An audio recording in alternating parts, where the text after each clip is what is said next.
लेकिन यात्रा का चूंकि अगला पड़ाव कश्मीर भी है तो उस साइड भी आपको ले चलना है। दूसरा, काफ़ी रश रहने वाला है। पिछले साल के नंबर शायद इस बार क्रॉस ओवर कर जाएं और ये तब पता चल रहा है जब 4 लाख के आसपास या अथॉरिटीज़ के मुताबिक 4 लाख यात्रियों की रजिस्ट्रेशन ऑफिशियली हो चुकी है। ऑनलाइन रजिस्ट्रेशन यात्रियों की पहली तरजीह रही है। फिर RFID और EKYC की जो सहूलियात हैं वो हुकाम के मुताबिक मुकम्मल की गई हैं। साथ साथ रेन शेल्टर और से जो रेस्क्यू टीमें हैं उनकी तैनाती मुख्तलिफ जगहों पर अमल में लाई गई है हुकाम की जानिब से। और तस्वीरें श्रीनगर की, जहां इंतज़ामिया ने फिर इसी तरीके से काजीगुंड के अंदर पहलगाम वाले रास्ते पर, बालतल वाले रास्ते पर जो है वो जैसे जैसे पहला काफिला आगे बढ़ेगा तैयारियां आपको नजर आएंगी और दूसरी साइड से भी प्रिपरेशन सारी की सारी नजर आ रही हैं। यात्रा का जब ऑफिशियली आगाज हुआ है तो 4 लाख के आसपास यात्रियों की तादाद जाने का मतलब है कि पिछले साल के शायद रिकॉर्ड्स टूटे, नंबर्स इस बार ब्रेक हों। और साथ साथ इंडियन मेट्रोलॉजिकल डिपार्टमेंट की तरफ से जो वेदर एडवाइजरी जारी की गई हैं उसको मद्देनजर रखते हुए भी बालतल और नुनवन बेस कैंप में जो यात्री वहां पहुंचेंगे उसके बाद उनका प्लान अकॉर्डिंगली सूबाई इंतजामिया के मुताबिक बनाया जाएगा। सिक्योरिटी एजेंसियां भी अपनी जगह तैनात है। यात्रा वाली भी तस्वीरें साथ साथ दिखाइएगा जो काफिला रवाना हुआ है। इसके अलावा रेन शेल्टर्स जब बनाए गए हैं तो SDRF, NDRF, बाकी जो पैरामिलिट्री फोर्सेज हैं उनकी तैनाती अमल में लाई गई है। कुछ ऐसे मकामात हैं जिनकी निशानदेही हुई है, डेजिग्नेटेड लोकेशन है, मुख्तलिफ जगहों पर ट्रैक है। और सूबाई कमिश्नर कश्मीर के मुताबिक online registration first priority, offline भी साथ साथ होगी। कल ऑफिशियली पहला जत्था जो दोनों रास्तों से यानी बालतल और पहलगाम से रवाना होगा, 57 दिनों की यात्रा का ऑफिशियली आगाज हो जाएगा। अपने नुमाइंदों के पास चलेंगे, एक एक करके हमें वो ज्वाइन कर रहे हैं। हमारे साथ फिदा हुसैन है। सबसे पहले आपको पहलगाम लिए चलते हैं। क्या प्रिपरेशंस पहलगाम के अंदर हैं और जो पहला काफिला थोड़ी देर में कश्मीर में एंटर होने वाला है किस तरह की तैयारियां वेलकम के लिए हैं? फिदा हुसैन, प्लस इंतजामी सतह पर प्रिपरेशंस। देखिए आसिफ, जो पहला जत्था है, जिस जत्थे का इंतजार पूरा साल जम्मू कश्मीर, खासतौर पर कश्मीर के लोग कर रहे हैं, वो आज दिन आ गया है। और थोड़ी देर के बाद ये काफिला जो है अनंतनाग की सरजमीन पर पहुंचेगा और अनंतनाग में एक बार फिर मकामी लोग सड़कों पर आएंगे। और कल भी हमने देखा कि बाजारों में फूल मालाएं खरीदते हुए वो नजर आ रहे थे।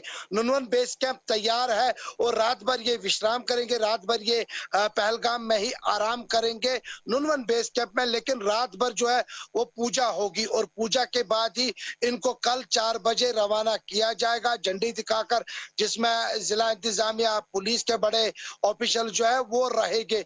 लेकिन जहां आपने कहा कि पूरा साल और पहलगाम पहलगाम बिल्कुल तैयार है। और पहलगाम का मौसम भी मैं आपको दिखाने की कोशिश कर रहा हूं कि इस वक्त थोड़ी देर पहले यहाँ पे हल्की बारिशें भी हुई है और उसका लुत्फ जो है बिल्कुल हमारे ये मेहमान, हमारे यात्री जो है जरूर उठाएंगे। और यात्रियों का यही कहना होता है कि जब वो घाटी पहुंचते, जब वो कश्मीर पहुंचते हैं तो यहाँ का अलग ही अंदाज हमें देखने को मिल रहा है।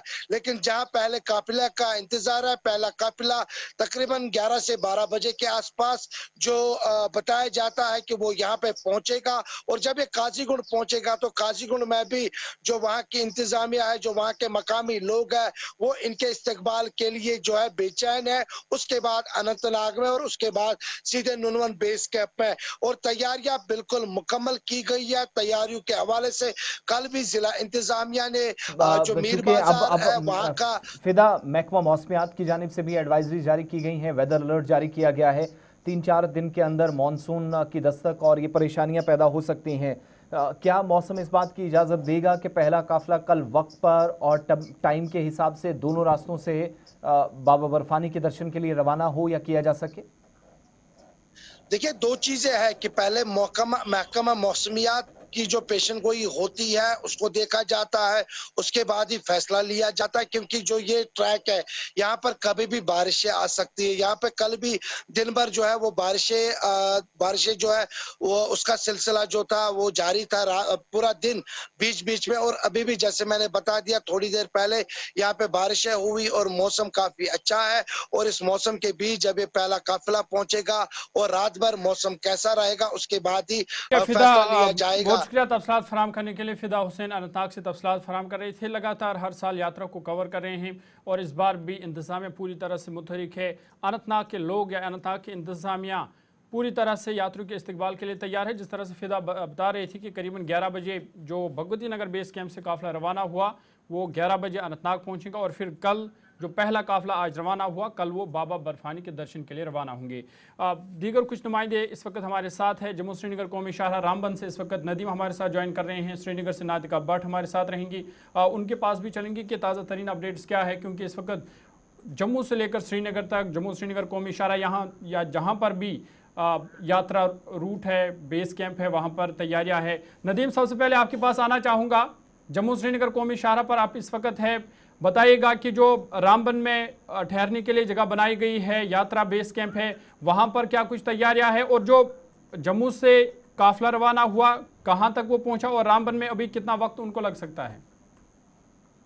जी बिल्कुल, देखिए जरूर इस वक्त अगर हम बात करें अमरनाथ यात्रा का जो पहला काफिला जम्मू से आज सुबह रवाना किया गया, इस वक्त हम उस काफिले की बात करें तो लगभग रामबन चंद्रकोट के मकाम पर मैं इस वक्त खड़ा हूँ, जहाँ पर लंगर लगाया गया है। यहाँ पर ब्रेकफास्ट होगा और यहाँ से जो है एक काफिले को बानिहाल की तरफ रवाना किया गया है और ये वो काफिला है जिसे बालतल के रूट से यात्रा के लिए जाना है। हालांकि यहाँ पर इंतजामिया की तरफ से, मकामी लोगों की तरफ से, पुलिस की तरफ से इस्तकबाल किया गया, वाला इस्तकबाल किया गया, लेकिन अब इंतजार दूसरे काफिले का है। जैसे ही ये काफिले को यहाँ से रवाना किया जा रहा है, दूसरे काफिले के इस्तकबाल के लिए बेताबी से इंतजार कर रहे हैं। हालांकि यहाँ पर खाने पीने के इंतजाम के साथ साथ हम देखते हैं कि बेहतर है, उसके साथ साथ दीगर जो फैसिलिटीज यात्रियों के लिए रखी जाती है वो आला दर्जे की। कुल मिलाकर ये कहें कि हाईवे पर अगर काफिले रवाना है, ये काफिला पूरी तरफ आ रहा है।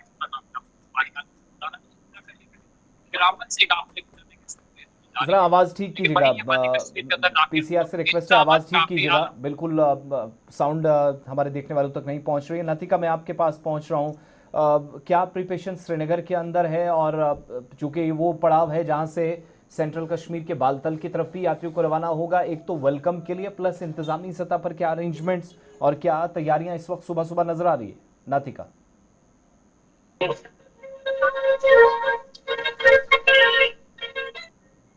जोरों शोरों से चल रही है। अगर हम तांथा चौक ट्रांजिट कैंप की बात करें तो कुछ दिनों पहले से ही वहां पर तैयारियां शुरू हो चुकी थी और यात्री आना भी शुरू हो चुके थे और आज भी वहां पर जो है आराम आज यात्री वहीं पर करेगी और उसके बाद रजिस्ट्रेशन फॉर्मेलिटीज पूरी हो जाती है तो धीरे धीरे काफिला रवाना होगा वहां से भी। और उसके साथ साथ जो है तमाम तर इंतजाम रखे गए हैं, चाहे वो हम लंगर की बात करते हैं, वॉशरूम की बात करते हैं। इस वक्त गर्मी बढ़ रही है, उसके लिए भी अरेंजमेंट जो है वो रखे गए हैं और उसके साथ साथ जो है सिक्योरिटी के हवाले से जो है पुख्ता इंतजाम किए गए हैं, यानी कि हर एक अरेंजमेंट जो है इस वक्त बाज़ाब्ता देखने को वहां पर मिल रही है और वहीं से ही काफिला जो है आगे आगे बढ़ेगा। यानी कि अमरनाथ यात्रा के लिए जो है इस वक्त भी यात्री आ रहे हैं और वहीं पर वो आराम करेंगे, चाहे वो लंगर की बात हो तो लंगर की सुविधाएं भी उनको वहां पर जो है उपलब्ध है। यानी कि अच्छा, जो एडवाइजरी जारी की गई थी, क्या ट्रैफिक डाइवर्जन शहर के अंदर, शहर के जो दाएं बाएं इलाके हैं या मुख्तलिफ इलाकों में निकलने वाला जो ट्रैफिक है, उस हवाले से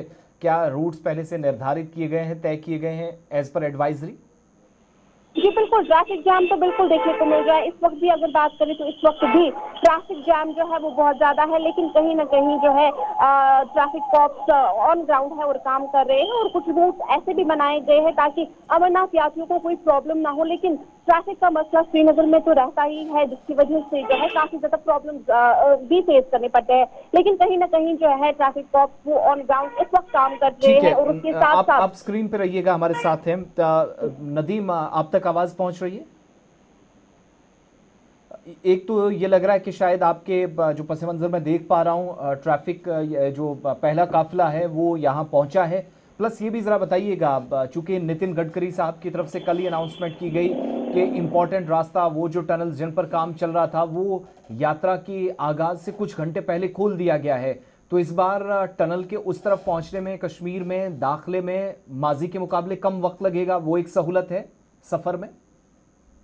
जी बिल्कुल आसिफ, देखिए जहां हम श्रीनगर जम्मू नेशनल हाईवे की वाइडनिंग का काम देखें और वाइडनिंग के काम के चलते ही हमने देखा था कि पहले ही ये चीजें बताई गई थी कि अमरनाथ यात्रा कि शुरू होने से पहले ही कौन कौन सी टनल, कौन कौन से वायडक्ट को जो है यात्रा के लिए जो है खोला जाएगा, गाड़ियों के आमदरफ्त के खोला जाएगा।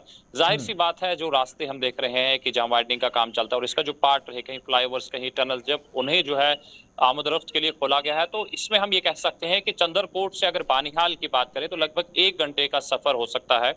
लेकिन वही, क्योंकि जो यात्रा का काफिला है इसको रामबन से रवाना किया गया है, बानिहाल के अंदर इनका ब्रेकफास्ट होगा, तो जाहिर सी बात है कि वहां पर वक्त लगेगा। तो ये चीज हम मान के चलें कि आने वाले 2 घंटे बाद ये जो यात्रा का काफिला इस वक्त चंद्रकोट से रवाना किया जा रहा है, वादी कश्मीर के अंदर दाखिल होगा और उसके बाद कश्मीर के अंदर इनका इस्तकबाल होगा। हालांकि ये वो काफिला है जो बाल्टल के रूट से यात्रा के लिए जाएगा, लेकिन अभी जो पहलगाम का काफिला है वो रामबन के अंदर नहीं पहुंचा है, लेकिन इंतजार किया जा रहा है कि वो काफिला भी यहाँ पहुंचे, उनका यहाँ पर वालिहाना इस्तकबाल किया जाए। जी आसिफ, बहुत बहुत शुक्रिया लतिका भट्ट हमारे साथ रहने के लिए। श्रीनगर से थे नदीम इकबाल, रामबन से ज्वाइन किए हुए थे, और दूसरी तरफ रजिस्ट्रेशन के जो मामला हैं वो भी आपके सामने हमने रख दिए हैं। तो कुल मिलाकर यात्रा ऑफिशियली शुरू हो गई है। मजीद डिटेल्स ये काफिले जैसे जैसे आगे बढ़ते जाएंगे हमारे सोशल मीडिया प्लेटफॉर्म्स पर भी, साथ साथ और ऑफिशियल वेबसाइट पर भी JK24/7 न्यूज़ और गुलिस्तान न्यूज़ पर पहुंचते रहेंगे।